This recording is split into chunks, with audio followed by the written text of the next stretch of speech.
और क्या होता है ना कि यार तुम बहुत सारे काम कर रहे होते हो लाइफ में जो कि प्रोडक्टिव होते हैं एक्चुअली में, पर द थिंग इज़ दैट कि तुमको कोई प्रोग्रेस नहीं दिख रही होती। ये मैं और भी वीडियो में बता चुका हूँ, पर क्योंकि ये बात ही ऐसी इंपॉर्टेंट है जो कि मैं तुमको चाहता हूँ कि तुम अपने जहन में भर लो इस चीज़ को, ये क्योंकि बहुत आगे तुम्हारे काम आने वाली है। कोई भी तुम काम करोगे उसमें ये जो मेन चीज़ है ना भाई, ये तुम्हारे हमेशा काम आएगी। ठीक है,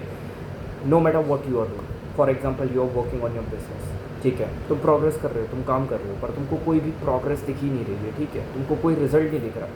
so what does that mean कि तुम क्या प्रोग्रेस नहीं कर रहे हो? तुम प्रोग्रेस कर रहे हो पर वो बहुत ही छोटी लेवल पे एक्चुअली, और अभी कंपाउंड नहीं हुई है इतनी कि तुम उसको देख पाओ, एक्चुअली में मेजर कर पाओ कोई भी फिजिकल चीज़ से या कोई भी तरीके से उसको मेजर कर पाओ। इस वजह से तुमको कोई अभी रिजल्ट नहीं दिख रहा। पर इसका ये मतलब नहीं कि तुमने प्रोग्रेस नहीं बनाई और तुमको रुक जाना चाहिए, क्योंकि यहीं पे 99% लोग रुक जाते हैं, 95% लोग यहीं पे क्विट कर देते हैं। यार देखो, हम लोग कहते तो हैं कि बहुत ज़्यादा कंपटीशन है, ये है वो है, पर द थिंग इज़ दैट कि वो कोई भी काम शुरू करते हैं और जैसे ही कोई भी भाई आफत आती है उनके ऊपर, कोई भी एक्चुअली में जो रियल हार्ड डिफ़िकल्टी आती है ना उनकी लाइफ में, वो वैसे ही वहाँ पर रुक जाते हैं और फिर उसके बाद continue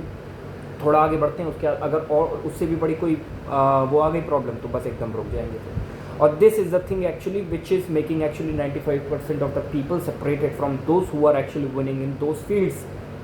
no matter what field we are choosing. Even if we are choosing the profession of teaching or something like that, it doesn't actually matter what field you are choosing. What matters is how much dedication, how much willpower you have to just endure the pain of the objectives of the obstacles that is coming in your way, and how you are tackling those obstacles actually. And there's actually one way to tackle that obstacle, that is actually knowledge. The more knowledge you would gonna have, the more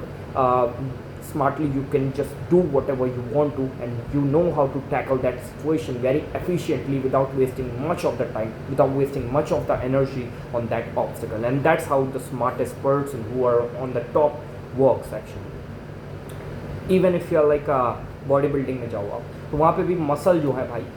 उसके लिए हमको अच्छा खाना पड़ता है, ठीक है, workout करना पड़ता है, ठीक है। और कुछ लोग होते हैं खाली वर्कआउट करते हैं, फिर उसके बाद जाके बाहर मोमोज खा लेंगे। मैं बता रहा हूँ, मेरी जिम से बहुत ऐसे लोग हैं जो कि जिम में करेंगे काम, ठीक है, वर्कआउट करेंगे, उसके बाद बाहर जाके ठेला लगाए मोमोज का। ये नहीं कि अंडे खा ले जाके या पनीर खा ले भाई, तो उनसे उनकी हेल्थ बन जाएगी ना, नहीं नहीं नहीं, तो मैट्रिक्स के अपोजिट चले जाएंगे, तो इस वजह से मोमोज खाएंगे। That is actually the part of matrix. This is how our brain works, to just be the slave of the matrix, because that's an easy life. And that's one quote, actually one legendary quote that is actually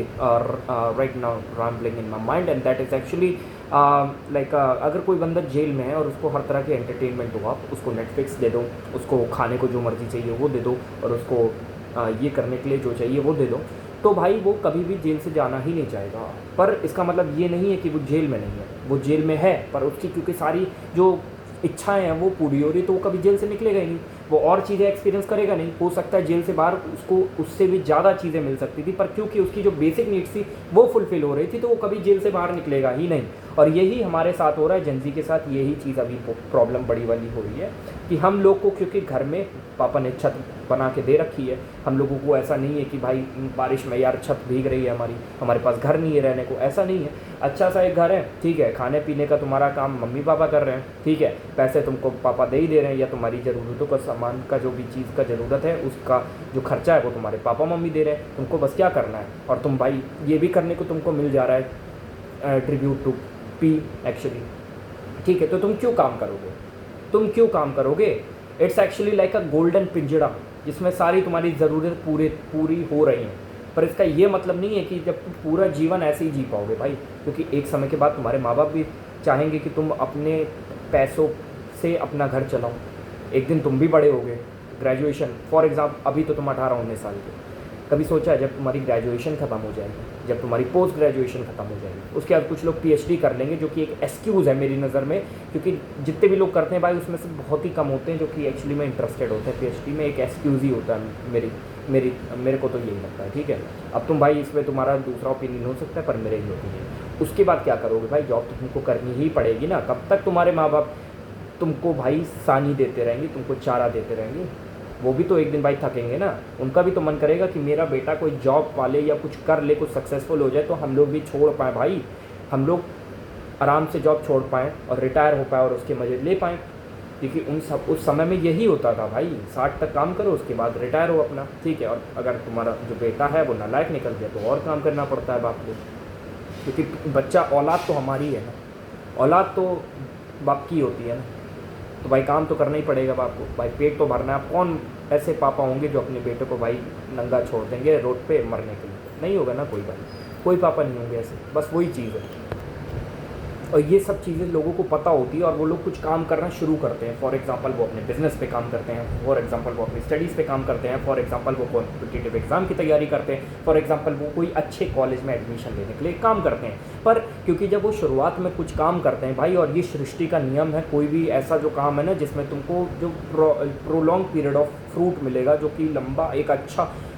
fruit मिलेगा तुमको, वो हमेशा बलिदान से आता है, वो हमेशा सैक्रिफाइसेस से आता है भाई। तुम कोई भी एग्जांपल देख लो, ऐसा एक भी एग्जांपल नहीं होगा, या कुछ एक्सेप्शंस हो सकते हैं जो कि 0.1% है और तुम उसमें कभी आ भी नहीं पाओगे, because we are actually human beings, we are actually the average. Okay, so we shouldn't be talking about the exceptions, because exceptions exist in almost every field out there, ठीक है। तो वो लोग काम करते हैं। अब फॉर एग्जाम्पल किसी बंदे ने पढ़ाई का काम चालू किया, कॉम्पिटिटिव एग्जाम की तैयारी कर रहा है, पर अब वो पहले दिन काम किया उसने, दूसरे दिन काम किया, तीसरे दिन काम किया, चौथे दिन पढ़ा उसने, पर क्योंकि यार भाई कोई वो मेजर नहीं कर पा रहा है ना यार कि उसने कितना पढ़ा और क्या चीज़ करा। आप तुम बोलोगे टेस्ट सीरीज ज्वाइन कर सकता है, ठीक है वो कर सकता है, पर बहुत लोग नहीं करते हैं भाई, और उनको लगता है कि भाई क्या हो रहा है यार, ये मैं कहाँ जा रहा हूँ, किस डायरेक्शन में जा रहा हूँ, कोई डायरेक्शन ही नहीं मिल पा रही है मुझको, मैं पढ़े तो जा रहा हूँ पागलों जैसे, पर मेरे रिजल्ट नहीं आ रहे, मुझको कुछ दिख नहीं रहा भाई प्रोग्रेस, और वो छोड़ देते हैं बीच में ही काम, जो कि सबसे बड़ी ब्लंडर है, और फिर दूसरा काम करने लग जाते हैं। मेरे साथ भी ऐसा बहुत बार हुआ है, जब मैं पहले फिगर आउट कर रहा था अपने प्रोफेशन की मैं क्या रखूँ, और मेरे को पता नहीं था कि मेरा पर्पस क्या है जीने का और मेरा किस फील्ड में इंटरेस्ट है, तो मैं ऐसे ही पागलों की तरह भागता रहता था। कभी सोचता था कि भाई ड्रॉप शिपिंग सीख लेंगे। मैं तुमको बता रहा हूँ, जब मेरे 12th के बोर्ड एग्जाम खत्म हो रहे थे ना, मैंने ये सोचा था कि मैं सारी स्किल सीख लूँगा, ड्रॉप शिपिंग भी सीख लूँगा, एफिलिएट मार्केटिंग भी सीख लूँगा, मैं वेब डेवलपमेंट भी सीख लूँगा, कंटेंट क्रिएशन भी सीख लूँगा, कंटेंट राइटिंग भी सीख लूँगा, सब सीख लूँगा, कॉपी राइटिंग भी सीख लूँगा, 6 महीने, ठीक है। और पूरे इंडिया में जहाँ पे उसकी बेस्ट फील्ड है वहाँ, मतलब बेस्ट कोचिंग प्रोवाइड जो करते हैं पूरे इंडिया में, वहाँ जाके सोच रहे हो कितना फुद्दू आइडिया था भाई, ठीक है। मेरे माँ बाप ने जबकि मेरे को बोला था कि बेटा ये तो मतलब महामूर्खता वाली बात है कि मतलब आप 6 महीने आप ड्रॉप शिपिंग करोगे, 6 महीने आप एफिलिएट मार्केटिंग सीखोगे, कहीं भी नहीं जा पाओगे, क्योंकि अगर आपको कोई भी चीज़ से पैसा बनाना है ना, कोई भी चीज़ को आपको स्केल करना है, तो उसमें बस आपको एक चीज़ को पकड़ना है और उसको करते रह जाना है, चाहे कितना भी उसमें ऑब्स्टिकल्स आ जाए रास्ते में, आपको फिर पीछे नहीं देखना है, ठीक है। क्योंकि आप कोई भी चीज़ से पैसा बना सकते हो, आप हो सकता है टायर बेच के भी पैसा कमा सकते हो, टायर को भी स्केल कर दो, इतना अच्छा टायर आप बनाने लगो कि लोग, आप अपनी एक ब्रांड बना दो, जैसे सीएट टायर्स है, ठीक है, उसने भी कहीं से स्टार्ट किया होगा, ठीक है।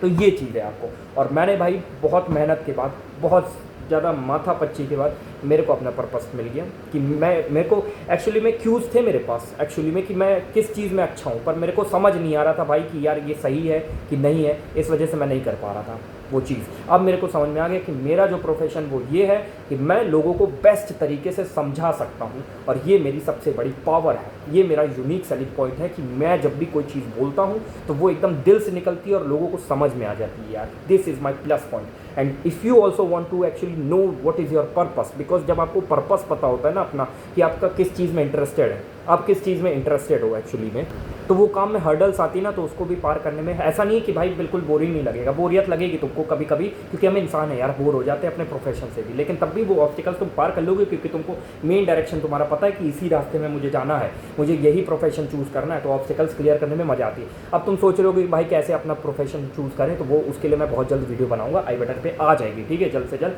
तब तक ले कोई भी एक चीज़ पकड़ो और उस पर काम करो, ठीक है, प्रोफेशन ढूंढो अपना, और भी वीडियोज़ हैं उनको देखो, नहीं तो मैं तो बहुत जल्द ले आऊँगा, और उस चीज़ एक चीज़ पे काम करो प्लीज़, प्लीज़ ब्रो, एक चीज़ पे काम करो और फाइनेंस